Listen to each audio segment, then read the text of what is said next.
Bien, hermanos, ¿qué lección nos toca? 6. La número 6. Y el título es la donación de órganos. Es muy importante, ¿verdad? La donación de órganos. Bien, ¿alguien se aprendió el texto de memoria? ¿O el texto clave? Pongámonos de pie, hermanos, todos, y a una sola voz, pues, digamos. 1, 2, 3. En esto hemos conocido el amor, en que Él puso su vida por nosotros. También nosotros debemos poner nuestras vidas por los hermanos. Solo a una hermana escuché aquí. Nos representó a todas.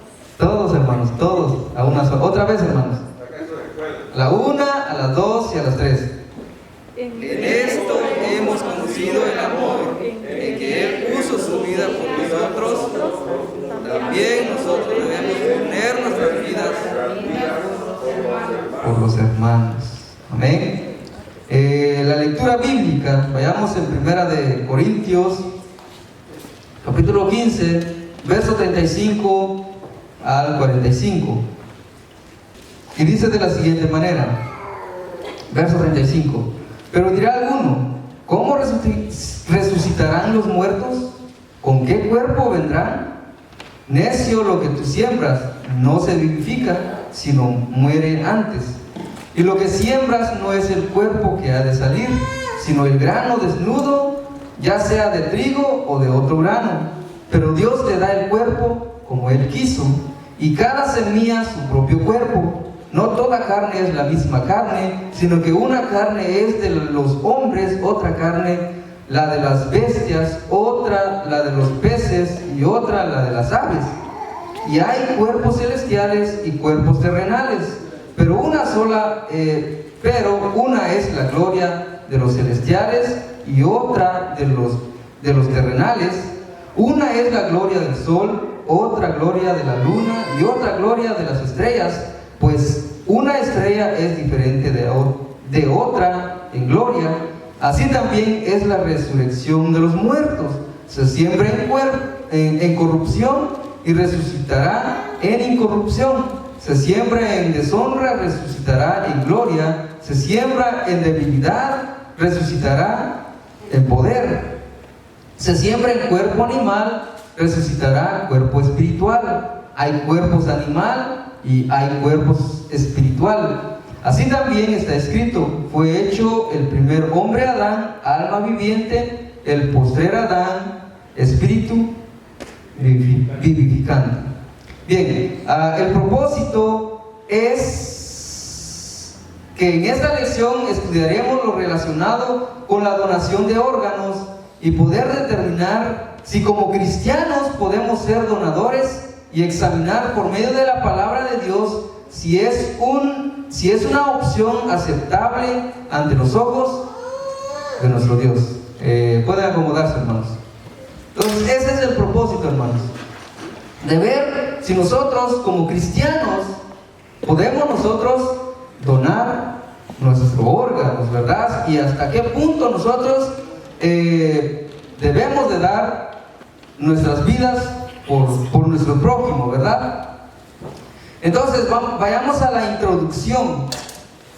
Y dice de la siguiente manera: según la Organización de Salud, son miles los pacientes en espera de un trasplante de órganos y miles mueren en espera de dicho órgano. Muchas familias todavía rechazan la donación de órganos por dilema ético o por falta de información.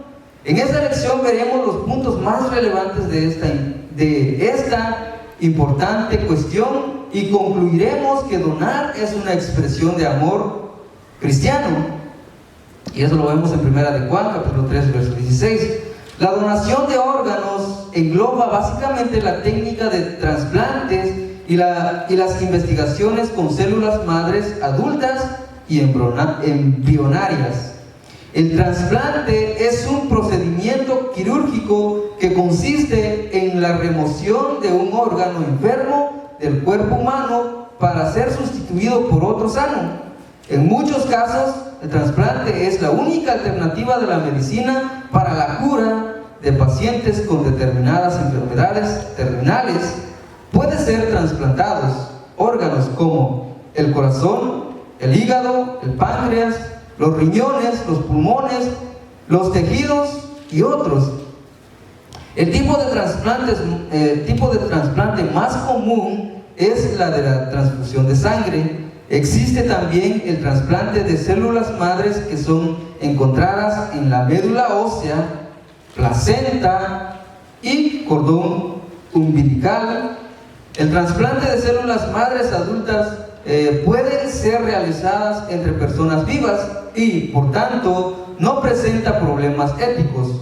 Como la Biblia enseña que la vida da comienzo en la fecundación, la ética cristiana desaprueba el uso de células madres embrionarias, pues este procedimiento interrumpe la vida del embrión. La enseñanza registrada en las Escrituras aseveran que más bienaventurado es dar que recibir.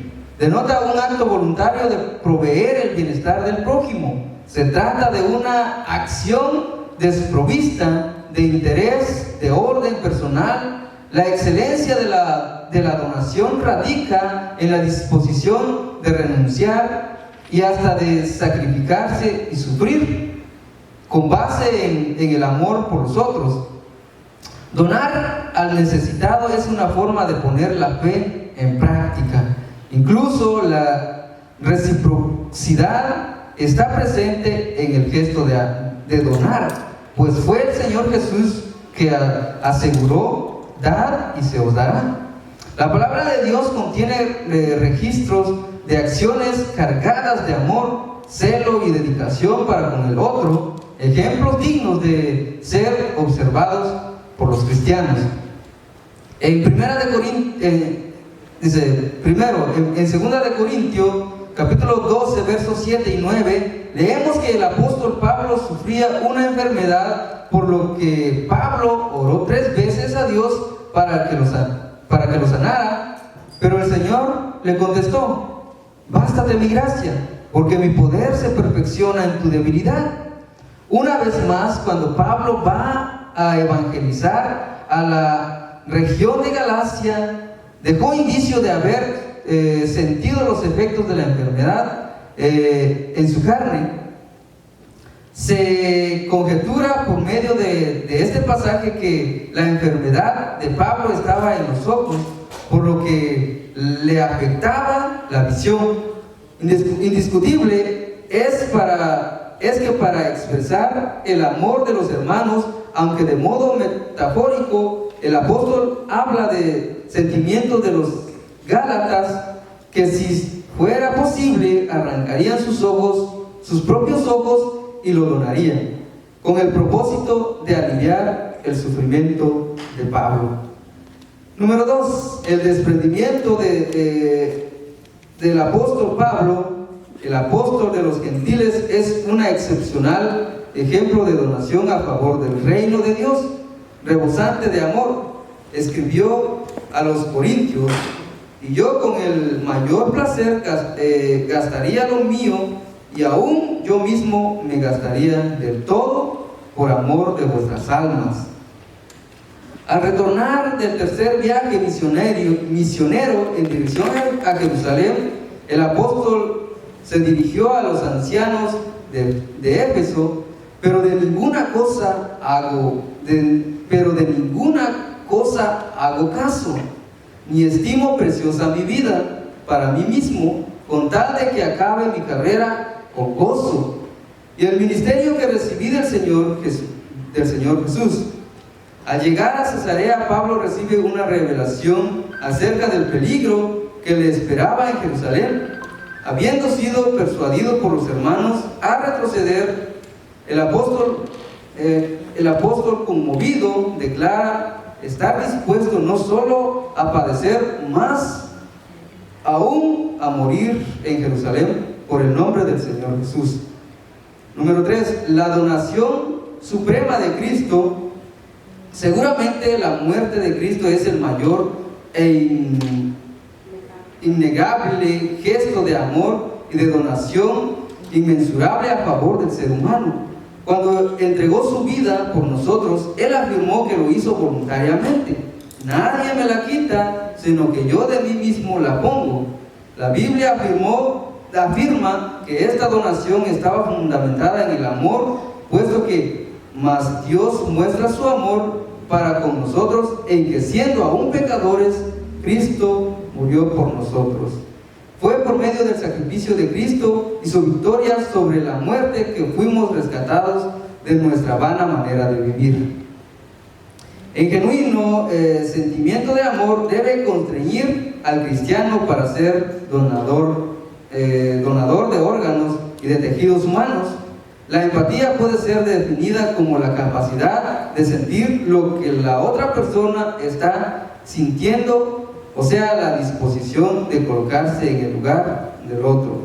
Ser solidario implica apoyar y ayudar a alguien en un momento difícil. Cristo nos enseñó en el Sermón del Monte: todas las cosas que queráis que los hombres hagan con vosotros, así también haced vosotros con ellos.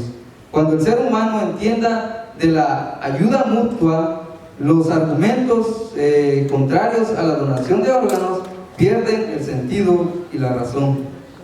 El Señor no donó solamente un órgano para salvar nuestras vidas.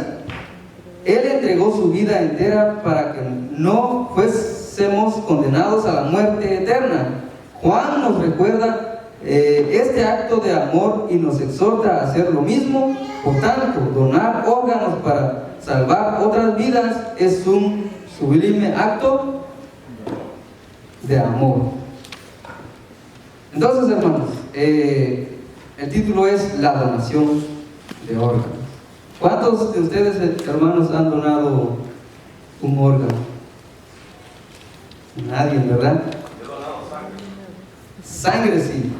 Sangre, yo también he donado sangre. Y está bien, ¿no? Donar sangre está bien. Una cosa debemos de separar de donar sangre, y otra cosa es cuando Dios no quiere que nosotros bebamos sangre. Pues la sangre pues no lo bebemos, sino que es inyectado a través de las venas. Pues eso es dar vida a otras personas, ¿verdad? El pecado está en cuando, porque antes, ¿verdad? La gente, hasta incluso los hermanos decían que la sangre de la tortuga o de los ciertos animales eran buenos para enfermedades, ¿verdad? Para sanar el asma y no sé cuántas cosas más. Pero eso, hermanos, Dios lo desaprueba, eso. No podemos nosotros tomar sangre o beber sangre de vivo, ¿verdad? No podemos. La transfusión de sangre es otra cosa diferente, ¿verdad? Que eso se coloca a través de las venas, y eso es salvar la vida de otra persona, del prójimo, ¿verdad? Es salvar la vida del prójimo. Entonces eso sí lo podemos hacer. El trasplante del corazón, eso no lo podemos hacer en vida, ¿verdad? No se puede hacer, porque eso es como quitarnos la vida a nosotros mismos. No podemos nosotros hacerlo. Se puede hacer hasta que nosotros, pues si llegáramos a tener un accidente terminal en que ya nos declararon muerte, pero ese trasplante de corazón tiene que ser, si mucho, 1 hora antes, ¿verdad? Después de que hemos muerto, entonces el corazón todavía está palpitando. Entonces ahí se puede hacer el trasplante del corazón, ¿verdad? Y así también del hígado, del páncreas y los riñones. Ahí está otro punto. Los riñones sí lo podemos hacer en vida. Nosotros podemos donar uno de nuestros riñones a alguien, ¿verdad? A alguien que lo necesita. Sí lo podemos hacer, pero otra vez, hermanos, es decisión de cada uno de nosotros. No es obligatorio que ustedes ahora digan, bueno, ahora Dios me dice que tengo que donar esto y pues voy a ir a hacerlo. No, Jesús, hermanos, hizo voluntariamente el sacrificio. Él no fue obligado, Él lo hizo voluntariamente. Dio su vida por cada uno de nosotros. Entonces nosotros voluntariamente lo tenemos que hacer, ¿verdad? A nadie le va a obligar a usted ir a donar sus órganos, ¿verdad? Entonces, los pulmones también, los tejidos y otros. El tipo de trasplante más común es, que estábamos diciendo, es ¿cuál? La sangre. La sangre. Eso está en todas partes del mundo, ¿verdad? Que en los hospitales necesitan sangre, necesitan ese trasplante de sangre, y pues eso sí se puede hacer, ¿verdad? Y hay mucha gente, hermanos, esperando de esas transfusiones de sangre, mucha gente, hermanos, esperando en los hospitales de un órgano, ¿verdad? Pero ahí sí que cada quien decide si lo va a hacer o no lo va a hacer. Entonces, y existe también, dice, el trasplante de células madres, que son encontradas ¿dónde? ¿Dónde se encuentran?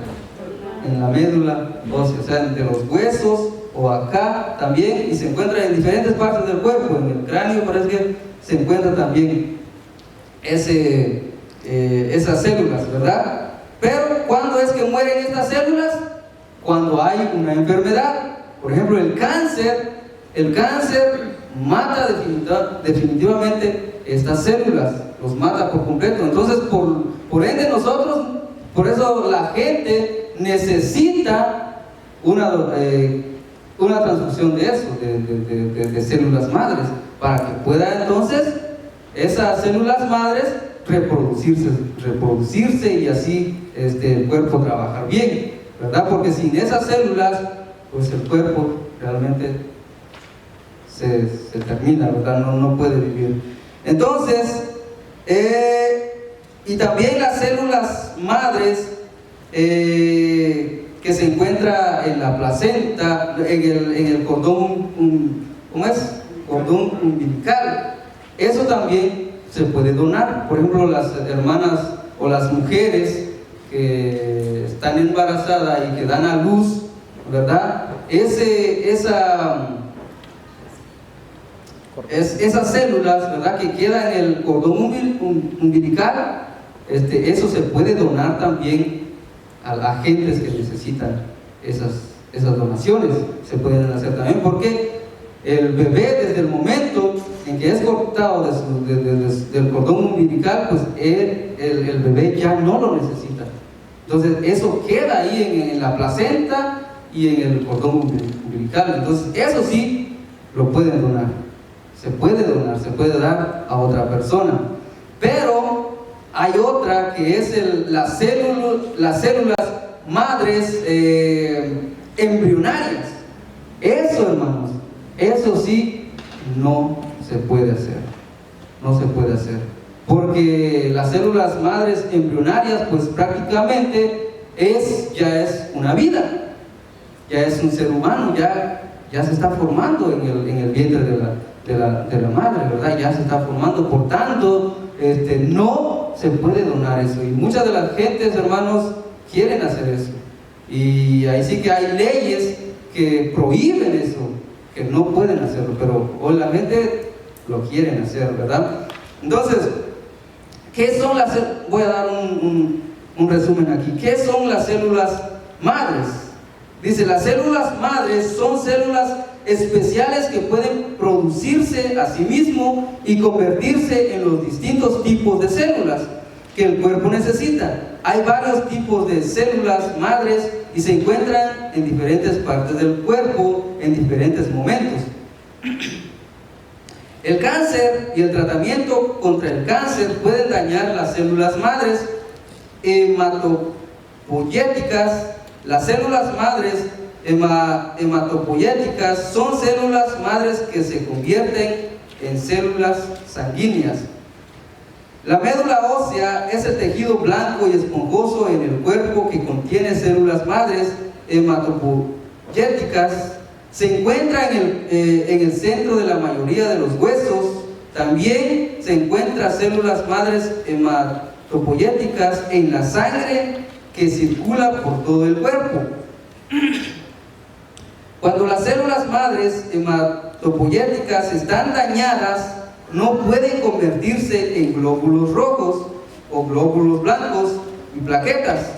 Estas células sanguíneas son muy importantes y cada una tiene un trabajo diferente.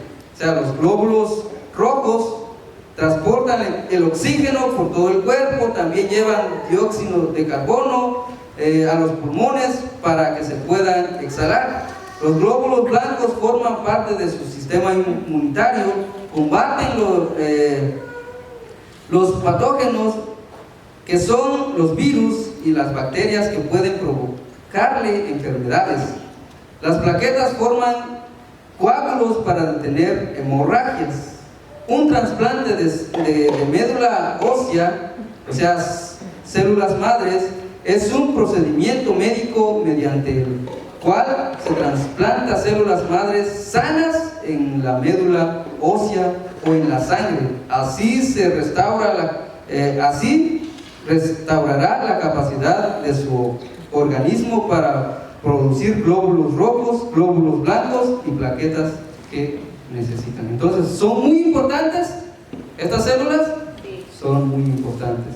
Pero, otra vez, que las células madres adultas sí se pueden usar. ¿Y dónde encontramos esas células madres adultas? Pues lo encontramos en la médula ósea.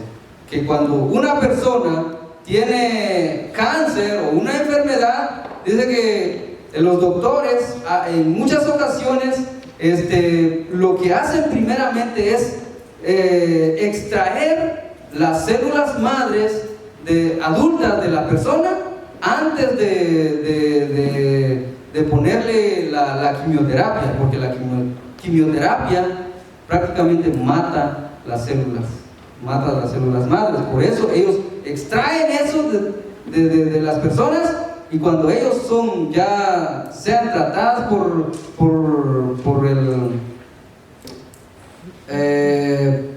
la quimioterapia, entonces ellos vuelven a inyectarle otra vez las células madres para que esas células empiecen a producir más células para combatir esa enfermedad. Y otra vez, las células madres embrionarias también son usadas para todo ese tipo de enfermedades, el cáncer y no sé cuántas otras enfermedades, pero sí son usadas. Pero la ética cristiana, hermanos, no nos permite a nosotros, no permite a la gente usar eso, porque prácticamente destruir, acabar las vidas de los bebés, de un ser humano, ¿verdad? Amén. En conclusión, hermanos, pónganse de pie. La donación de órganos en vida o después de muerto es un elevado gesto de amor.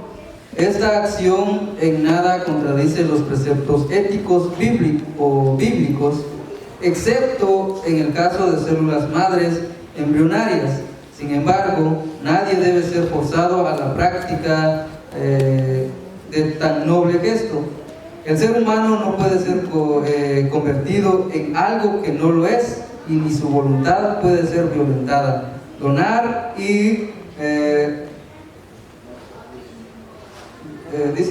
donar y receptor expresan la imagen y la semejanza de Dios.